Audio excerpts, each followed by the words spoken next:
the first session of first afternoon session of day one of our 2019 senior theses. I was going to introduce this in a rap, but I have no such talent. But in a few moments, you'll hear from the original rap artist here, C. Duke.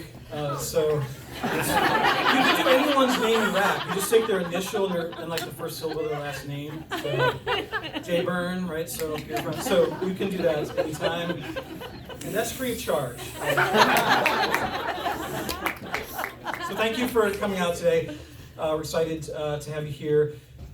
Please silence your devices. We want to minimize or eliminate distractions for Jed as he comes up and presents his thesis today, the culmination of his hard work.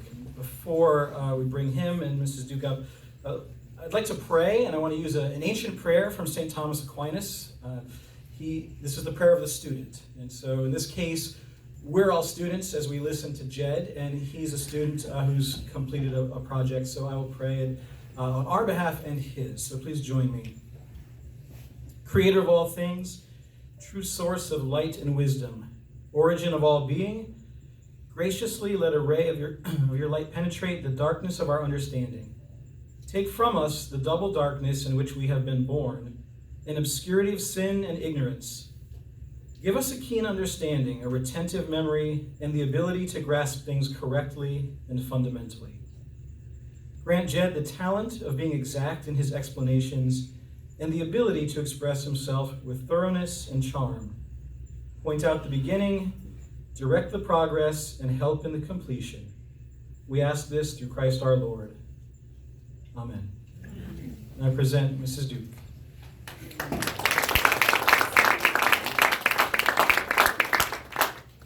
Thank you. So if you were here this morning, you saw the excellence with which our students have prepared and presented, and we're just going to continue with that. At lunch, Mrs. Casadante told me that this is the best senior thesis presentations that she's seen.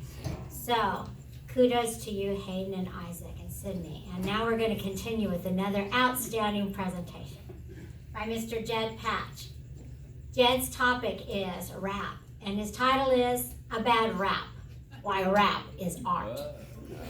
Our renowned panelists are David Lee Halsey, Karen Moore, and Dr. John Sullivan. So without further ado, would you please welcome Mr. Jed Patch to the podium.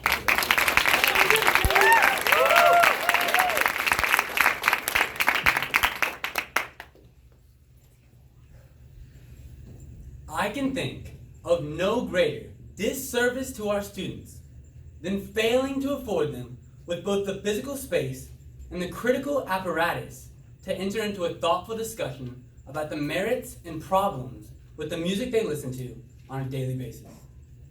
This quote from Brent McCowan, a professor of social studies at the University of Alberta, acknowledges the importance of music to youth today.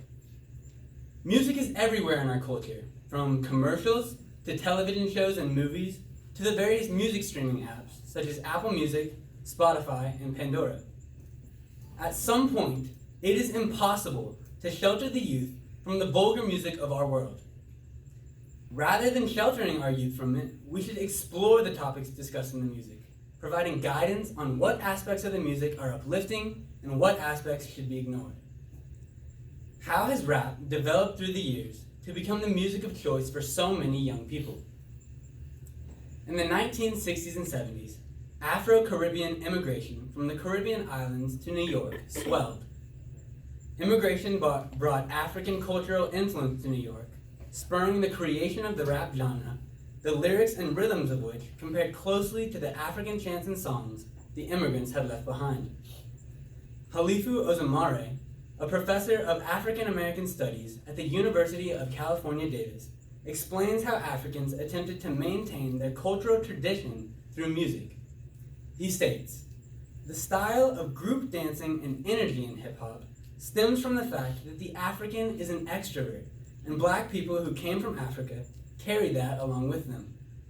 It wasn't always that they were dancing down on the plantation for joy or amusement, but they had a kind of inborn intelligence enough to know that if they kept their tribal movement and songs, and as far as they could, rituals and so forth, they would be saving themselves.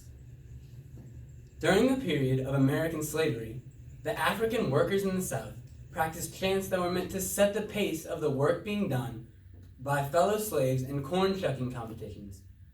A majority of these chants involved some sort of mockery, whether the lyrics jovially poked fun at the rapper's peers or somberly insulted the slaveholder.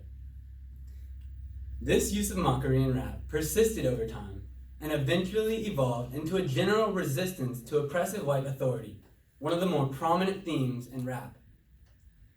Rap music reminded the immigrants of the culture that they had left behind, and as rappers began taking to the studios and producing records in the late 70s and early 80s, rap was heralded as the most popular genre in New York's black culture.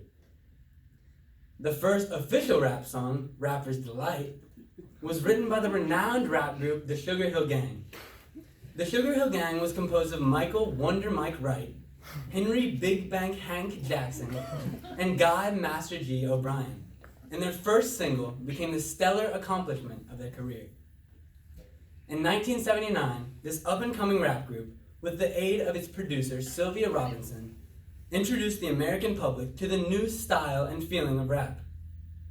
In only one studio take, the Sugar Hill Gang created a 14-minute single, which incorporated elements of boasting, dancing, sex, and charisma. James Brown and other artists with Brown's energetic music style largely inspired the emotion and attitude of this song. Over 2 million copies of Rapper's Delight were sold, and the song earned over $3.5 million. The masterpiece that began as a 14-minute session of a rap group doing what they loved best shocked society and changed the course of music history permanently. Despite its misogynistic and violent lyrics, which often shock society, rap music is art and is worthy of study because its creation resembles the creation of other art forms and because, like other art forms, it represents our culture. Throughout history, certain practices have moved people emotionally and have provided a means for expressing one's talent, energy, or emotion. We call these practices art. Although art has no exact definition, certain qualities must exist for a work to be considered art. The piece must provide emotional stimulation, intellectual challenge, and mental strain. In other words, to be considered art, a practice must stir a person's emotion, allow an audience to relate to the artist, challenge opinions, and encourage the audience to think more deeply about a certain topic. Finally, for a practice or work to be considered art, it must be clear that the artist relied on some measure of mental ability and endurance that separates the artist from the audience. In order to determine if rap is an art form, we must first discuss the methods, ideas, and influences that shaped the practices universally agreed upon to be art. One of the most examined art forms is theater. Theater has influenced rap through its mixture of common and elevated language, its usage of humor that discreetly bashes political and social ideologies, and its frequent use of unfiltered profanity. Shakespearean drama shares the closest comparison to rap. Characterized by its mixture of familiar and lofty language, Shakespearean drama forces the audience to ponder its poetry. In Shakespearean drama, portions of the lines are easily understood, but a large section, if not a majority of the poetry, although written with elegance, initially confuses the reader. Wayne Al, a professor of social studies at the University of Washington, explains the process of understanding Shakespearean verse as follows. The audience is forced to think harder on the terminology of Shakespeare, piecing together their understanding of the playwright based on a necessary familiarity with Old English and the uncommon terminology of Shakespeare, along with the context clues that are given throughout the plot. According to Al, Shakespearean audiences must employ their familiarity with Old English and use context clues to understand the play, showing a comparison between the ways in which audiences must contemplate Shakespearean drama and the ways that we must decipher the uncommon terminology implemented in rap. I also contend that rap is an art form because, like other art forms, rap represents our culture. This comparison can most closely be seen in rap's lyrics. In recent years, rap's content has changed dramatically due to the political uproar prevalent in modern-day America. Controversy, a mainstay of America's media diet, is also a subject of rap. Two of the political issues accentuated in modern rap include black oppression and argument over the policies of the president. Rap music is now replete with political references, especially given rap artists' animosity towards current President Donald Trump. A frequent subject of rap lyrics, Trump is routinely condemned for his insistence on building the wall, his decisions concerning Muslim refugees, and his crude remarks. However, rap artists have not always held Trump in contempt. Trump has long been a subject of rap lyrics, lyrics that praised Trump for his poise, success, and professional charisma.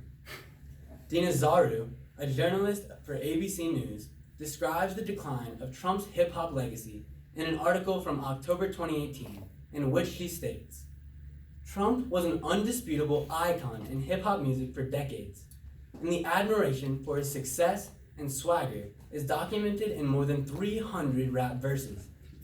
Lyrics examined by ABC News show Trump was hailed for his wealth and power and idolized in songs that date back to at least the late 1980s.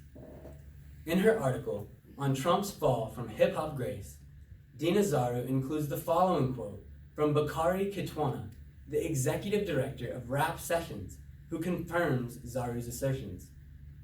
Trump was an American icon that stood for success and wealth, and that was something that was valued, particularly among a community of folks that were coming from lower class backgrounds and people who were locked out of the mainstream American economy. Because of their lower class backgrounds and Donald Trump's financial fortune, rappers viewed him as an icon of American success prior to his election. Now, due to Trump's reputation as racist, vulgar, and immoral, rappers have begun to spurn Trump rather than praise him. As society continues to change its views and ideas on current issues and prominent personalities such as Donald Trump, rap will change because of its tendency to reflect modern society. Because of its obscenity, misogynistic lyrics, and lack of respect for authority, many Christians consider the genre a pitiful representation of the fall of man. However, it is unfair for Christians to scorn rap for its disrespectful, vulgar lyrics when these same ideas are blatantly exemplified throughout society.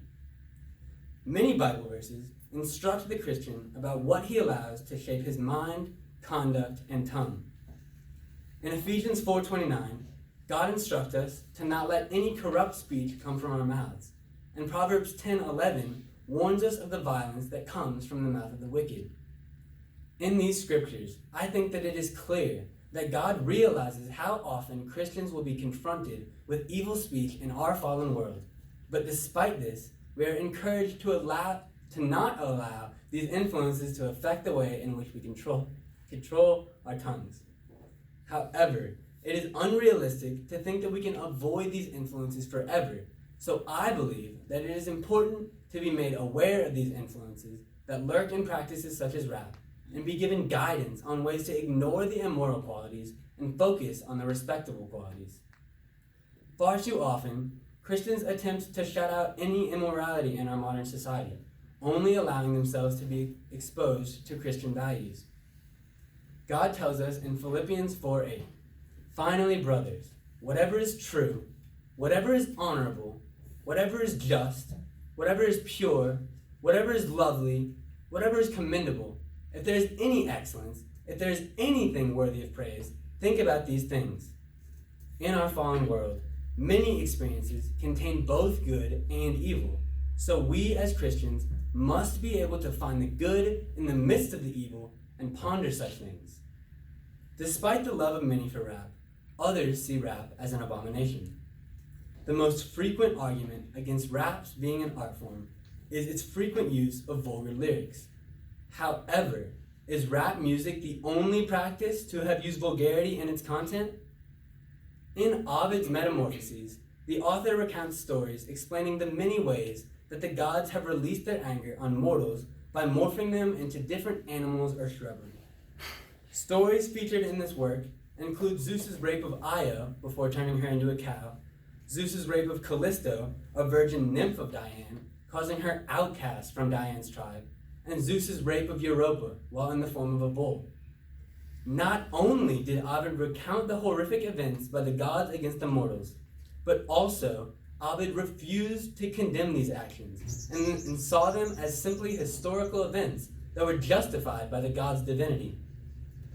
Ovid's Metamorphoses clearly represents vulgarity in art, but despite its obscenities, the Metamorphoses is considered high art, worthy of study by scholars and students around the world. However, hip-hop and rap are judged by a different standard. Instead of looking past the vulgarities of rap to find its beauty, people shun rap because of its profanity. Educators believe students should study works such as Ovid's Metamorphoses, partly because students have the opportunity to recognize the heathenism that existed in ancient cultures. Having recognized this heathenism, students can then discern the characteristics of the era, learning from its vulgarities and growing through the beauty displayed in its masterful writing. Lauren Kelly, a graduate professor of urban social studies at Rutgers University, discusses why a work of art can be considered great literature even though it contains violence or sexual content. According to Kelly, great literature is not defined by the presence of violence or sexuality or the lack thereof, but how great writers have the ability to make us think deeply about the dilemmas of the human experience. Just as we can study ancient works with vulgar topics and profane language, such as Ovid's Metamorphoses, and still find beauty, we should be able to do the same with rap. Regardless of the attempts we make to avoid the sinful characteristics of our generation, they will persist. Because of the overwhelming presence of immorality in our culture, it is impossible to shelter today's youth from these realities. In order to prevent young people from coming upon vulgar experiences and affright, we should gradually make them aware of the corruption of our world, maintaining strict guidance over what must be avoided.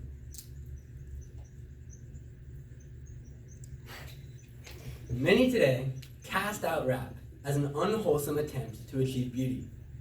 Rap is only seen for its vulgar, violent, and misogynistic lyrics. Instead of focusing on the downfalls of rap, we must begin to focus on its uplifting qualities, accepting the evils espoused by rap as the truth of our corrupted species. I urge you, before shunning rap, based on the untalented examples of the genre, consider artists such as Chance the Rapper, Childish Gambino, and Kendrick Lamar. Although their music still contains vulgarities, the artists have thought-provoking insight into our modern culture.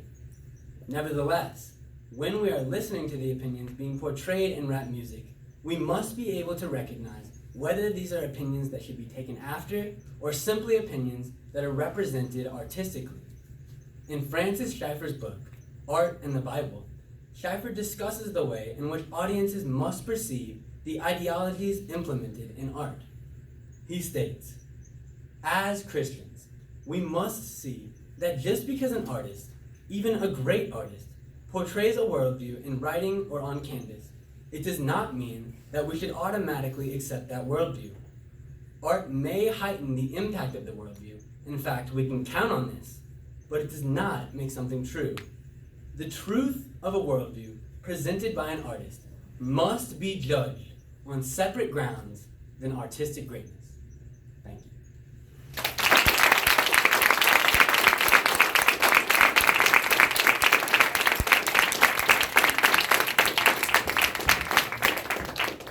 Excellent presentation, Jed. I now open to questions from our panelists, Dr. John Sullivan, Mr. David Lee Halsey, and Mrs. Karen Moore. Well, it's great to be here today. Great job, Jed. Really great job presenting that. Just have a couple questions. I'll start and then I'll pass the mic down. My first question for you this afternoon is this. The Merriam-Webster Dictionary defines art form as an undertaking or activity enhanced by a high level of skill or refinement. Poetically and lyrically, you make a strong case as to why rap should be considered an art form. In your opinion, why should the musical qualities of rap be considered a form of art? I think that rap music musically is usually less based on instrumental music and is more focused on the beat and the lyrics. And I think that, so you're asking like separate from the lyrics? Yeah, so separate from the lyrics that are being written, why would the musical qualities be considered a form of art, as in, as I said, a high level of skill or refinement? I think that it is, for one, artistic, the way that rappers can come up with new beats and find new ways to implement the flow of their poetry to the beats of their songs. And also, recently with people that I discussed, such as Childish Gambino, Chance the Rapper, Kendrick Lamar, they also are implementing things that aren't usually seen in rap. Like they're using like string quartets or orchestras or piano or a guitar riff like while they're like rapping. And I think that the ability to intertwine multiple music genres into rap, I think that that adds a lot to the artistic credibility of it. And yeah, Very good. That's Very it. good. Thank you. Hello, Jed. I commend you on a wonderful presentation. Your presentation, your poise are fantastic. And I very much appreciated your closing quote by Francis Schaeffer. You know I'm a fan. Schaeffer's book, Art in the Bible, is the one that I actually really enjoy studying with my ancient literature class each year. And while I think you did an excellent job talking about rap as an art form, I'd like to explore a little bit the evaluation of that art form, which you touched on in different places in your thesis. I like reading Schaeffer's book with my students because, as you know, we read a lot of poetry, we evaluate a lot of art in that class, and he provides an excellent way to help us evaluate art. Because there's art, and then there's a discussion of good art, bad art. Right. How do we value that art? So in Art in the Bible, Schaeffer presents 4 basic standards to judge or critique a work of art. The first one is technical excellence, artistic skill. You've spoken to very well. Another one is validity, whether an artist is honest himself in his worldview, and you talked about that being an important part of rap. Another one is the intellectual content, that which reflects the worldview of the artists. And the last one is the integration of content and vehicle, how well the art suits that message being delivered. It's the third element that I'd like to explore with you. Again, that's the intellectual content, which is that which reflects the worldview of the artist. Regarding the importance of content, Schaeffer writes, as far as a Christian is concerned, the worldview that is shown through a body of art must be seen ultimately in terms of the scripture. The artist's worldview is not to be free from the judgment of the word of God. The artist's work, as far as we as followers of Christ are concerned, must be judged by its relationship to the Christian worldview. In light of those remarks, how are we as Christians to judge the rap music that you're presenting in your thesis, which is specific to works such as Donald Glover, Kendrick Lamar, and Chance the Rapper? I think that when listening to and studying rap music, a lot of the ideas and opinions that are put across, because of the fact that rap music is so secular and there is like a small minority of Christian rap, and then the bulk of it is very secular artists who grew up in very grim circumstances with a lot of, I guess, mindsets going at them that weren't exactly the best influences for like high moral character.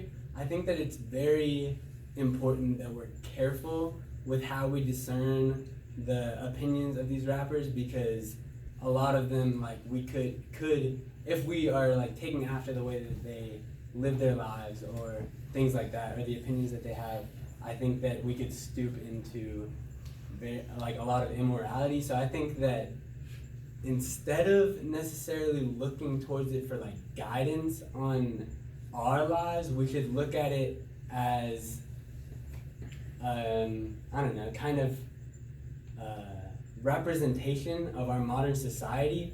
And because I talked about in my big thesis about how like we as Christians should go forth and make disciples of all nations, and I think that something that's very helpful with that is having an understanding for our modern society and the things that are going on around us. And I think that rap is, although it can be very vulgar at times, I think that it can provide good insight as to, I don't know, like things that we might not necessarily be exposed to in our daily Christian lives.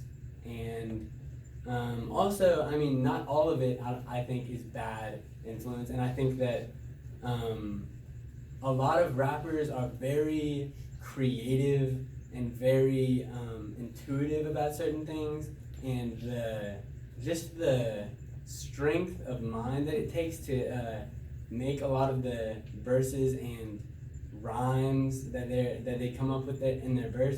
These are just guys that are functioning on a really high mental level, I think, and I think that some of the opinions that they have on problems with our culture and problems with our youth are actually things that we can learn from, and like opinions that we might not get because, I don't know, they're just from a different society that we grew up in. So. Thank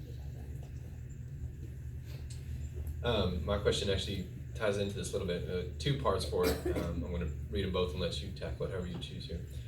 So, does rap tend to only reflect modern society, or does it have any influence to actually shape society? Is there a possibility of rap shaping an earnest public opinion or movement, such as all law enforcement is bad, or all in government or authority are corrupt? So, like, how would we guard against that? Okay. I think that it's a little bit of both.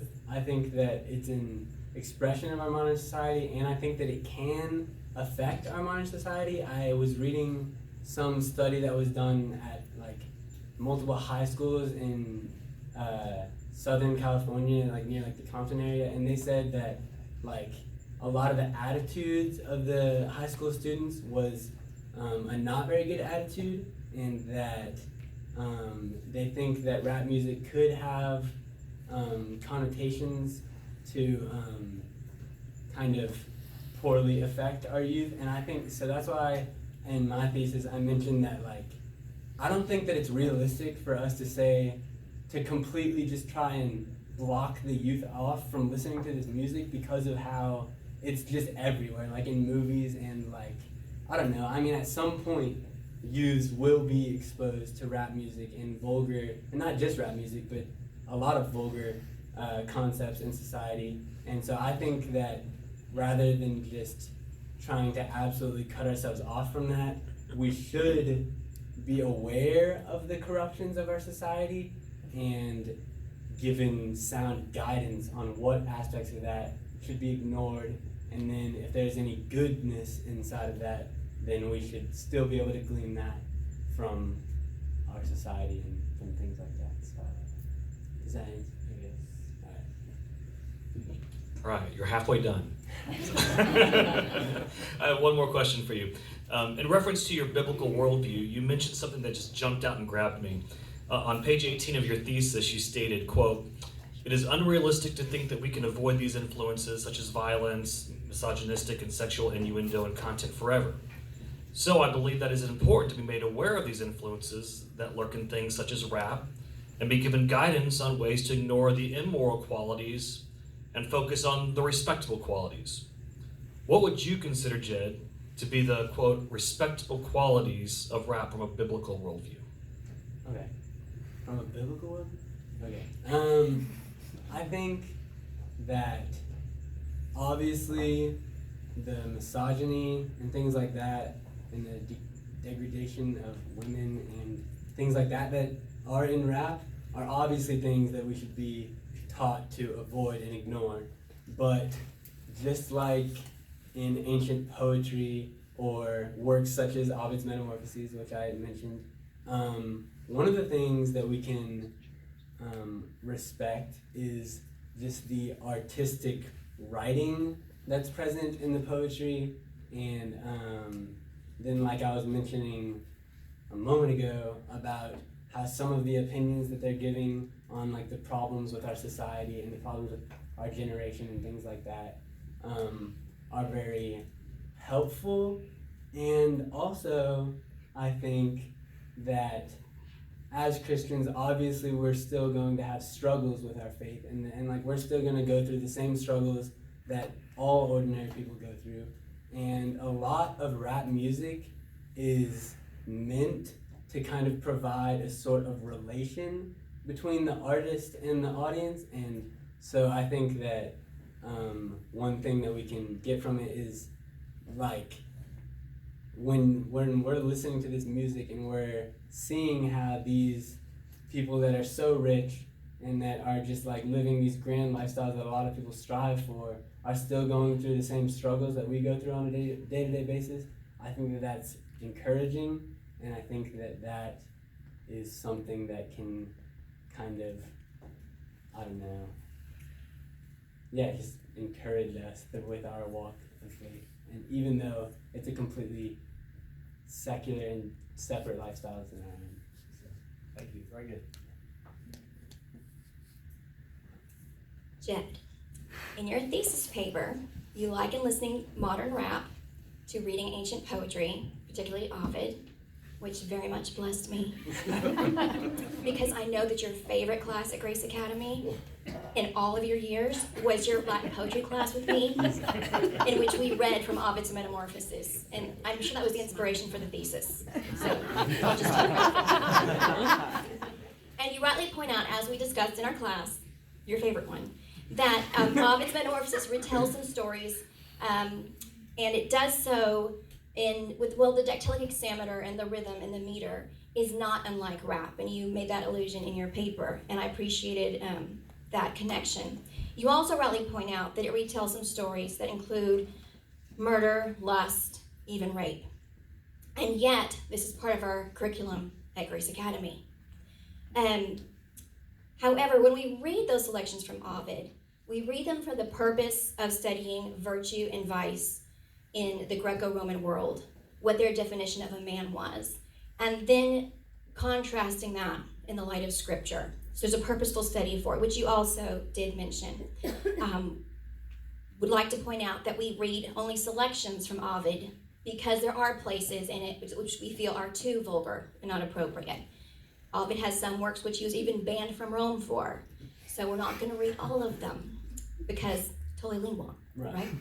So we choose those carefully chosen passages for a reason.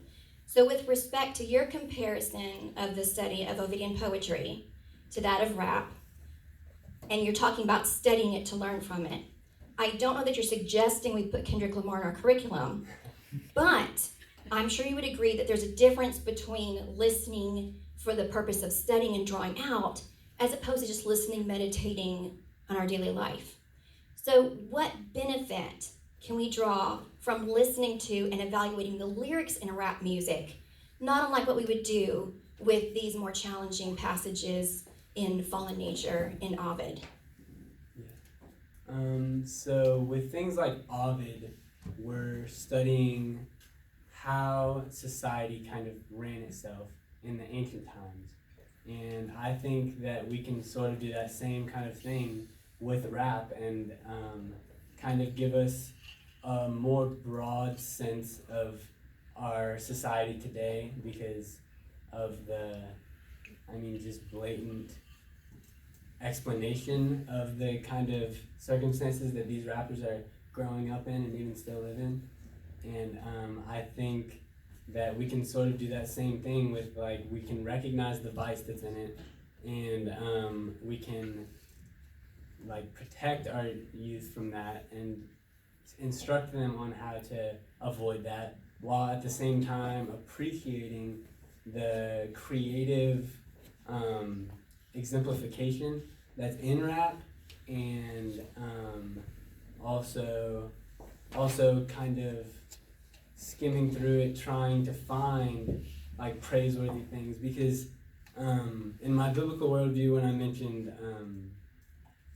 I mentioned what verse was that? Philippians 4:8.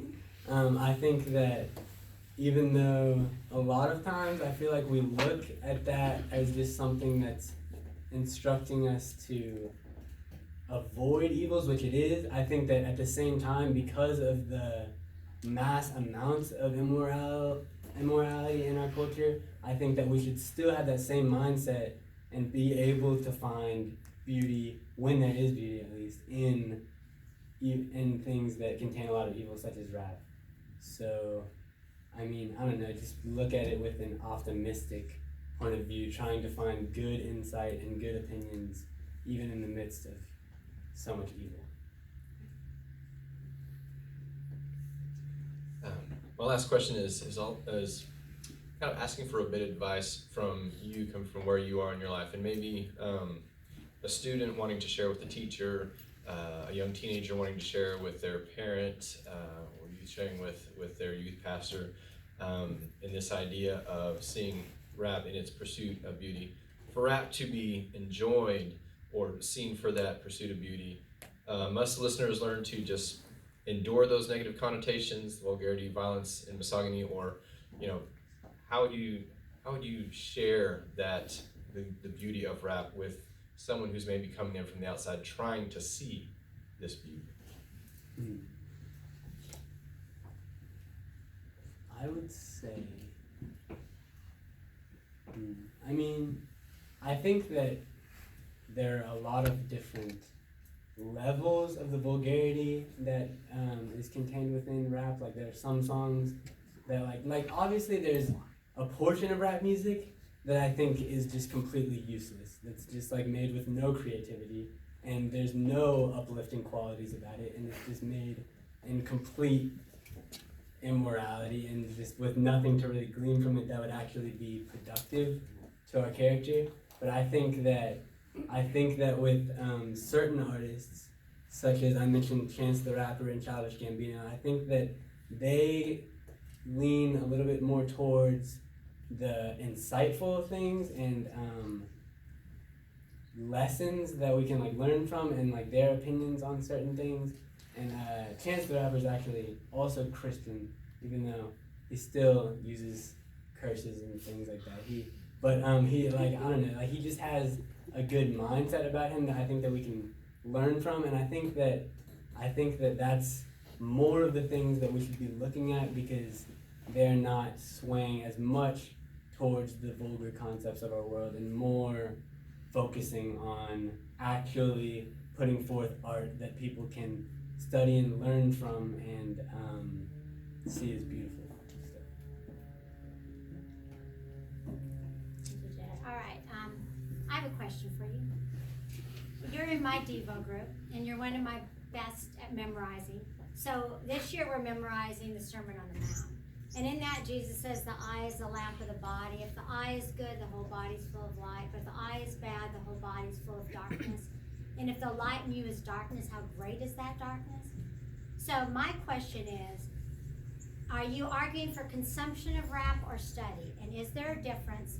And as you consume it, is not what you are taking into your eye gate or ear gate, which you're meditating on, is that not going to affect you personally? Yeah, good question.